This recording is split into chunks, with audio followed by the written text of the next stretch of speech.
we had our first £10,000 a month today. Let's go. Pop Chips, New Look, Nickelodeon, big brands. We will make this work. Timo, you can do this. You really can. Believe you can. Act like you can. We will get this business to 100,000 a month and then sell it to Snapchat or maybe Facebook. Now, this is a journal entry that I wrote on the 6th of August, 2017. And what had happened was I was this 21-year-old and I lived in a very poor part of London.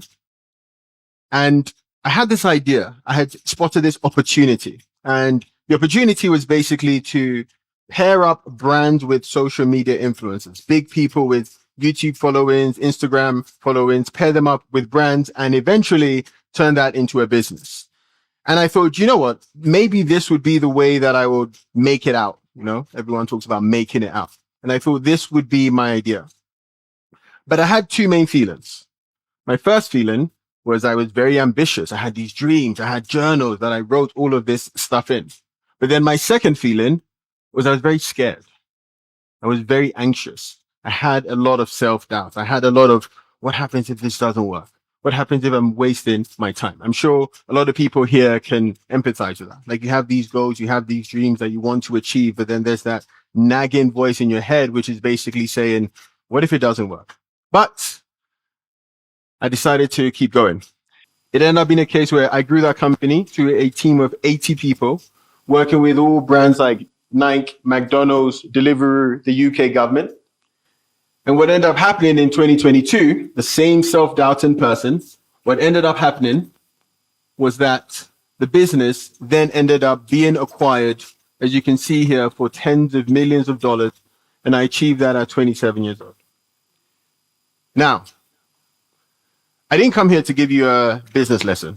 I didn't come here, here's how to grow a business. What I did come here to do was to give you let's call it a permission slip. It's basically me coming here to actually give you the permission to do the thing that you have wanted to do for a very long time. And I'm hoping that through this talk, you'd basically see how not only the people that you see as different to you are no different to you, but also you can then see the inner workings of someone who has so much self-doubt, so much negative self-talk, and how he was able to work through that. And I'm going to do that in a slightly different way. I'm just going to show you a bunch of journal entries because people can come on here and tell you all this stuff about how they did X, Y, Z. But when you see journal entries, that's real. That tells you what was going through that person's mind. So the first journal entry. I just met Richard Branson. That is mad. All down to chairs. All because of chairs and courage. I will win. I will win because nobody can out-embarrass me. I will win because I will outmarket Forbes, Business Insider, and Inc. They can't get the youth, but I can. I will do this. I am a winner, and winners win. So I wrote this entry on the 3rd of March, 2012. It was actually before I started this business fanbite. And before that, I had started an online magazine called Entrepreneur Express. And as with any magazine, the best thing that you can have is a lot of really great stories. Because if you can get good stories, you can then drive people to the website and you can make more money that way. But here was the thing. As I mentioned, I was a 17-year-old and I had no clue about business. I had no network. I had no one to actually just reach out to you. Anytime I'd go to someone and ask them for a story, they'd say, who the hell are you? So I had nothing. But I knew that we needed good stories. So I went online and I saw there was this conference where Richard Branson was speaking. And I said, if I can get an interview with Richard Branson, I'm set. If I can just get that one interview, I can put that everywhere and people can then come to my site. But again, as I mentioned, I had no clue how to get to Richard Branson. But then I saw something online and it had me thinking. It said, you can get everything you want if you can help other people get everything they want. So then I thought, what could a conference want? Okay, they want more people, but also they want to decrease their costs. So I thought, what is the thing that will add to a lot of costs for a conference? And it's something that we're all seeing here, is the chairs in the conference. So what I then did was that I emailed the conference organizer. I found his email and I said, you don't know me. I don't know you. We don't know each other. But I have one request. Can I please come 2 days before the conference and I will lay out all the chairs for the conference. And all I want you to do is just give me one press pass so I can interview Richard Branson for my magazine. And 20 minutes afterwards, he said, this is the most ridiculous email I've ever got in my entire life. But sure, let's do it. And so 2 days afterwards, I skipped school. This is the lesson. Always skip school if you have a better opportunity. I skipped school. And then I go there and it's in the Excel arena and I'm like putting out the chairs and I'm happy. And true to form, what happened was that he then said, sure, let's go. So the next day I was then there with Forbes and BBC and all these big publications with my small recorder, Entrepreneur Express, I've got a question for you. And that ended up being a big breakthrough because we got the story, we got the traffic, and that company eventually 6 months afterwards then ended up being bought for 110,000. Now, that was the biggest amount of money I'd ever seen in my life. But what is the lesson there? The lesson is very simple. It is that your naivety is your superpower. Because if I knew everything about how to get interviews and all that stuff, there is no way on earth I would have then done it the way I did. There is no way I would have then gone and said, hello, I would like to lay out all your chairs. And there's so many people here, and I've spoken to a few people here, where you have these ideas, you have these ambitions, you have these projects, and then you say, but I've never done it before. And I'll encourage you to reframe it to think, because you haven't done it before is the reason why you end up winning. Because the good thing we have here is we have two things. We have a phone and we have a brain. That's kind of all you need. I had a phone and I had a brain, and I thought, well, how can I help this person? And then how can I end up doing that? Now, the next journal entry, that was electrifying. Today, I became someone else. I became Timo, the confident one, the one that can speak in front of 2,000 people and get a standing ovation, the one that can rock a stage and make people feel something. That is Timo. Beyonce has Sasha Fierce, and I have Timo. Lean into this. Be the person you know you can be. Now, the story of this, as you can see here, the story is on the 6th of August, 2019. And this was a very interesting time. My business was growing, and the way we'd get a lot of customers would be to me speaking on stage, getting everyone excited, and then they sign with us. So there was a very big conference with ITV, okay? It had 2,000 people. It was the biggest conference I had ever done. And I was so nervous. My legs were shaking. It's something very weird that happens anytime I got nervous. My left leg will shake, but my right leg will be fine. Very weird. And my left leg was shaking uncontrollably. Okay? And then this woman came up to me just before I'm about to go on. I remember her, 5'3", pink hair. She comes up to me and said, what would you like to be introduced as? Is it Tim? Is it Timothy? Is it Timo? And in that moment, something just clicked in my mind. I was like, Timo? That's the first time that I've been called that. But that Timo sounds like a different version of me. That Timo sounds like this person who is not anxious, who is not nervous, who basically just goes, who 2,000 people is just breakfast. It's just normal things he does. So I said, call me Timo. And I remember going on stage. She said, coming up to the stage, Timo Armoo. And I went onto the stage and I absolutely just rocked it. And at the end, I had a standing ovation and everyone was going, ah. And from that day on, I became Timo. Now, what's the lesson here for everyone here? The lesson is very simple. There is a version of you which basically has done everything that you want to do. And sometimes what happens is that we think because of the way we currently are is the way that we constantly have to stay. And that is obviously not true. And you know, here I say Beyonce has Sasha Fierce. When Beyonce goes on stage, she is not Beyonce. She is an alter ego. She's Sasha Fierce. She's the one who rocks the stage. Even it's in the name, Fierce. She goes on and she changes the way that the world sees her.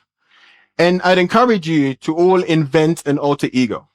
Because as I've mentioned, Beyonce has Sasha Fierce. Even look at my favorite artist. My favorite artist is Drake. And my favorite artist is Drake. And Drake is obviously a persona that he's created. So here's what I would like everyone here to do. When you go home today, before you sleep, I want you to get a pen and paper, and I want you to write down in painstaking detail who your alter ego is. How does he or she present themselves? How do they talk? What clothes do they wear? And as you start to do that, what will happen is your brain will start to imprint that version of that person into you. Because I can tell you, as you saw with this talk, as you saw with several of my insecurities and self-doubt, if someone had said from that point on at 17, at 21, you are going to do this, there would be no way at all I would have thought I would have been the person who'd have done it. The next journal entry that I want to leave you with is this. Now, this has some words which I don't think Ted will allow me to say. And so what I'm going to say is I'm going to say beep. Okay. So beep Anton, beep him. This will be part of our success story. I will win.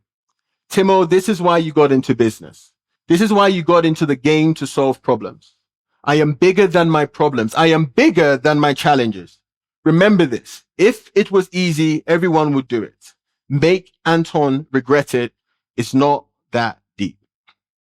So the story behind this is a very powerful story. So Fanbytes is growing very fast, and we need to raise money from investors. And we have one guy, Anton, who basically has decided to invest in the business. He's decided to invest 500,000 into the business. So I've planned everything. I've thought about the forecasting. I've thought about how we're going to use that money. And then on a Thursday, he calls me. And I'm expecting him to ask me for account number, sort code, that sort of thing. And he calls me and he says, Timo, I can't invest anymore. And he says, I can't invest because I just had dinner with my friend. And he told me that TikTok, which was a platform we're doing a lot of campaigns on, TikTok is an app controlled by the Chinese and is Chinese spyware. And I don't want to support China. How do you deal with that? How do you deal with the fact that 500,000 is expected to come into your account and you've projected it all? I'll tell you the very easy way to deal with that. And it's a phrase that I'm sure everyone here has used at some point or has heard. You just say to yourself, it's not that deep. Because here's the thing. If you are doing anything of significance, whether it's building a business, starting a social enterprise, anything that requires you to do something slightly different, you will face bad times. You will face challenges, because that's kind of the whole point. If it was easy for everyone to do, everyone would do it, but it's not easy. That's why not everyone does it. But I've always found that when it's like employee leaving or investors leaving or business partners stabbing you in the back, all of these would end up happening to you. When you say very loudly, it's not that deep, your brain recognizes that this is a very long-term journey and this is just a moment in time. I remember when this happened and I thought, oh my God, this could break us. But then eventually I told the team and everyone got excited, everyone got rallied. And I still see Anton sometimes comment on my LinkedIn posts. And a part of me just wants to say, thank you. Thank you for teaching me that it's not that deep. The final journal entry I want to leave you with is this. This was on the 7th of May, 2022. We just sold the business. We just sold the business. This is crazy. This is crazy. Wow. Wow. This is it. This is how it feels. This is how it feels to outwork your self-doubt. Your dad will be proud. Your mom will be proud. Well done. Well done for making it happen. Well done for making it happen. I deserve the best because I do my best. And I share this because if you just see this in isolation, you go, man, what an amazing life. But the truth was, as we saw in all these different journal entries, it was just a case of outworking my self-doubt. And everyone here, regardless of your success, regardless of your progress, there is always an element there of, can you actually do it? And I'm hoping that through this talk, what I've been able to share with you are, if you can embrace the fact that your naivety is your superpower, if you can embrace the fact that you can invent an alter ego, if you can embrace the fact that it's never that deep, what would happen is you'll be giving your own self a permission slip to actually do the thing that you want to do. And you finally be able to uncover that first stone. And if I can do that, then what's stopping you? Thank you.